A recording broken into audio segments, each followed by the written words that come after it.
Hi everyone, welcome to the Weekly Whine In, Episode 1. R. Episode 1R. Look, if Marvel can do it, I can too. Don't think of it like Spider-Man and Spider-Man. Think of it like Spider-Man and Homecoming. So, if you've already seen my last video, Fundamentals for Weight Loss, this isn't going to be a rehash of that, so don't worry. Similar, but not the same thing. I realized over the last month or so that I was preparing myself to go down a direction that I wasn't really interested in going down, and so I'm altering it. So the first thing to know about any big life change, the first preparation you're going to have to make, is that any kind of major life change, whether that be losing weight or gaining weight or losing muscle mass or gaining muscle mass or changing the way that you look or accepting yourself or learning a new language or whatever it is you actually want to do, the thing that you're going to have to prepare yourself for is that, quite honestly, there are going to be delays. It doesn't matter how smart you are, how well prepared you are, how rich you are, where you live, what you do. Somehow, some way, you're going to run into delays. And I'm not saying that to demotivate you. Far from it. I just want you to know that whatever happens, there will be some kind of delays. And it's not just in terms of your own preparation or your own changes, but also societal changes as well. So if you're coming at this from a lens where you'd like to make a difference not just for you, but for your community, you have to be aware of the fact that there are going to be delays there too. This is part of preparing. Once you realize that delays are going to happen, it'll be a lot easier for you to deal with them when they do arise. In terms of what I'm talking about, there are all kinds of things that can delay you. Things that are simple, like maybe you'll get sick, maybe your family will get sick, maybe you'll lose your job, maybe you'll have to move, maybe there will be terrible weather, maybe the building that you live in will tip over and then flood. Or, say for example, you decide that you want to do a YouTube series, and by the time you get the second episode in, there turns out to be a bathroom leak in your apartment, and you can't do anything about it, so your landlord has to hire a contractor, only the contractor that they hire doesn't tell you until the day before he was supposed to show up that he's not going to be able to show up because he has an acute face cancer that no one has ever heard of until just now. And so instead of him actually coming and helping you, you have to hire another contractor who can't start for another 3 weeks, and so instead of being a 2-week project, it becomes a 7-week project where you have nothing to do but sit in your closet and chew on old coats. Although in hindsight, it was kind of nice to be reunited with my closet. I haven't been there in a long time. To give you a more concrete example of what I'm talking about, during one of my more successful weight loss runs, I was big on running and lifting and doing things. I wasn't 380 pounds then, I was like 270. So, not good, but better. But shortly after I had achieved that, I was playing dodgeball with a bunch of frat brothers, and I snapped my ACL. And I broke my tibia, and I tore the PCL, and I mangled my meniscus, and I was not gonna run anymore. I was on crutches for about 18 months, and it turns out I wasn't doing much lifting either. The one good thing that I can say about it is that my left leg, which I had not broken, after all that, was swole. Ooh, it was vascular, it was huge, I could hop like 40 feet. Or whatever. So delays, they happen. They suck. But sometimes they're unavoidable. So that's just something that we're all going to have to be prepared for. The good news is, you have a lifetime. And I know it might not seem like that, because you want to make it a rush, you want to get there right now, you're tired of waiting. But any kind of thing that you want to change, any big life change that you want to do is going to have to be a process. Because you can't change everything about yourself in a week or a month. You may not even be able to do it in a year or two. But what you're going to have to remember is, you don't have to. Anything that's better than where you are now is good. It doesn't matter if it's a little progress or a medium amount of progress or a whole lot of progress. Progress is progress, and progress is good. The other thing that is completely essential is that you have to be making changes that you don't hate. It doesn't really matter what it is you're trying to do. If you despise the changes that you're trying to make, the only thing you're really going to succeed at doing is making your stress levels higher. And stress, as I'm sure you probably know, is really, really bad for you. It's one of the worst things for you, actually. And in the context of trying to lose weight or get into shape or get more healthy, stress is kind of a death sentence to that whole process. Why? Well, a lot of reasons, but for this episode, we're gonna barely cover one of them. Cortisol. Cortisol is a hormone that your body makes when it thinks it's going to have a serious problem coming up in the future. Part of your lizard brain. It's the really old part of your brain that's like, oh, hey, we're having a difficult time. That must mean we're going to starve soon, and so we should store more fat. We should lower our basal metabolic rate so that we burn less calories by existing so that we can sustain ourselves on less. And as you can probably guess, that does not help with any kind of physical change that you're going to probably want to do. So, we combine those two thoughts. Expect delays and don't stress yourself out. The thing that I'm pointing out to here is that you're going to have delays in your progress, and that's going to be frustrating. But you're going to have to be ready for that so that you don't try to punish yourself for missing things when you think that you should be able to do them. If you were going to be exercising 5 times a week, say, and you get sick and you throw up, and so you miss like 2 of those.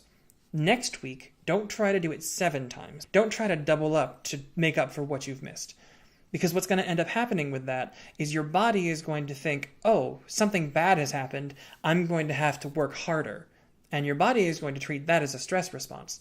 It's a basic form of operant conditioning, which basically means that you're training yourself to have a stress response, and you're going to be your own worst enemy.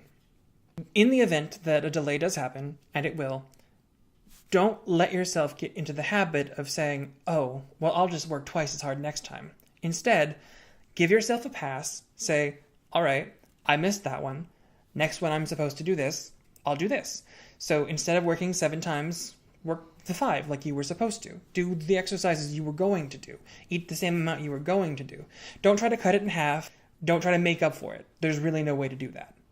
I promise that if you stick with the routine that you have, even if you miss a couple, you'll have better results than if you try to force yourself to double or triple them to make up for anything you may have lost. The last thing that I want to cover in this video, in terms of preparation at least, is that any kind of long-term progress, any kind of big change that you're making in your life that has a long-term plan associated with it, is going to be difficult to see. You're not going to know right away if you're gaining or losing weight. You're not going to be able to tell. Anyone who's ever gained a lot of weight in their life or lost a lot of weight in their life without meaning to has probably not noticed until a particular event, until all of a sudden their pants didn't fit, or all of a sudden they got winded going up the stairs. It's something that sneaks up on you. You may have heard of the frog in a pot theory, where like if you slowly turn up the heat on a frog in a pot, it will boil to death. It turns out that isn't true. Somebody actually tried that and the frog just hopped out. Which is good, because that's a terrible metaphor. But the psychological process that relates to that is a real thing. If you're holding like 300 pounds in your hands, because you're very, very strong, you're holding 300 pounds, somebody adds a feather to that. It's like maybe, I don't know, quarter an ounce or whatever. You probably won't be able to tell, unless you're physically watching them do it.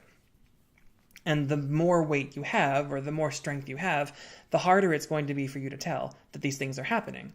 And so one of the things that we're going to have to do in terms of preparation is also prepare metrics so that we know what we're looking at.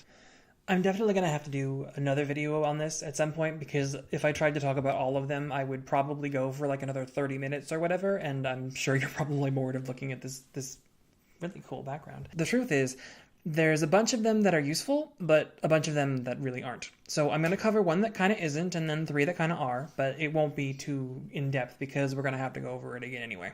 The first one is body weight, physical body weight. You probably have a scale in your house, or if you don't, you probably have a scale at your gym, or you've at least seen a scale before. So a larger number of body weight associates with a larger mass. That doesn't really mean anything else. So however much you weigh isn't really related to what you look like, or how strong you are, or how healthy you are. It's just a number that says gravity pulls on you this hard. And it's not very useful for any kind of health metric, because the only thing that it's telling you is how much gravity is pulling you. And you could be super, super strong and super, super heavy, or you could be super, super heavy and super, super weak. Like, it doesn't have any kind of correlation. The only real correlation it has is that people with larger mass tend to be larger people. But what that means could be any number of things. And so, to be quite honest with you, it's not helpful. But it is very easy to get. To find your body weight, use a scale. No problem. So what you should do is do that, but only use it as a trend. So like up or down over time. And what that's going to do, it's going to show you, okay, so what I'm doing is effective because it's making me gain or lose weight.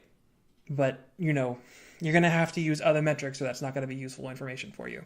Moving on, one of the more useful ones is body fat percentage. Body fat percentage is kind of useful. It's much more useful than actual body weight, but it's, again, there's more to it than just that. So one of the things that you can use it for is body weight percentage is related to visual appearance. The thing that's most important to visual appearance is genetics. You can't really get around that. Genetics is going to define like whether your hips are big or whether your boobs are big or whether you got like cool muscles or small muscles or whether you're a big man or a small man or whatever. A very, very, very distant second to that is body fat percentage. Body fat percentage will determine whether you have visible abs or whether you have like a V where your pelvis is, like that kind of thing. Body fat percentage can change your physical shape in appealing or less appealing ways. Like if you want to be curvaceous, you want a slightly higher body fat percentage. And if you want to be very ripped and shredded, you want a very low body fat percentage. So it's another thing that you can use as a trend, like with body weight. Some scales have body fat percentage measurements on them. I know Fitbit has scales that do this. I know that some gyms have ways to do it. There's kinds that are in water. There's a whole bunch of different ways you can do it. But the one thing that you want to do is use the same one every time, because body fat percentage is somewhat unreliable because it's an electrical charge. It gives you information based on like what's going on with the percentage itself. So if you're using a bunch of different measurements of it, you're not going to get as good results in finding out what it's actually doing for you. The last two are pretty related. First one is a body tape measure, like this. It's flexible and bendy, and it has like a little holder thing. You can make it so that it won't go anywhere on you. It's kind of hard to use on yourself, so you might need a friend to help you. But what this will do is it will give you access to easier numbers to understand. Your bicep is 33 inches and it grows to like 33 and a quarter. You probably won't see that, but the tape measure will. It's one of those things like, this is going to give you an accurate piece of information about a physical change that's really hard to tell. The last one I would suggest right now is taking a picture of yourself every day and using that to track your changes over time. Because ultimately, any number you give to yourself really is only going to be like a representation. But a picture will give you an actual idea of, so this is what that means. Like, I look like this now. I know for me, I have a hard time looking at myself in an objective way.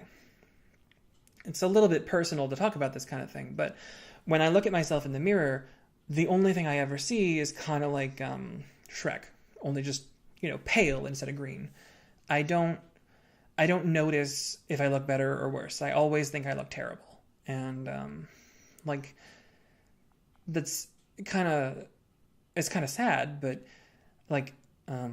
it means that looking at myself in the mirror after a successful couple weeks of doing what I want to do, I'm not going to see those results. My brain will... So the reason for that is that one of the things that your brain does is when you get visual information, your brain will actually decode and interpret it for you. It's one of the reasons that optical illusions work. Your brain will basically change it so that it means something. It has to do with a bunch of different processes that we can get into later, but it's a condition called body dysmorphia. It's just that your brain has decided that whatever information it takes about you, it doesn't like. And so pictures mean that it won't be able to do that because it's going to compare one picture to another picture. So it can't say, ooh, Shrek, and ooh, Shrek. It'll be, ooh, Shrek and slightly thinner Shrek. Pictures are going to be a way to get around your brain's ability to tell you that you haven't done anything good. And I think that is really probably the most useful of any metric that you're going to be able to do. So all that said, I want to thank you for watching this video, and I hope to see you next week, because now that I have my actual room back, that will be back to the Weekly Whine In on a weekly basis. Unless, of course, the building tips over and then floods. Thanks for watching.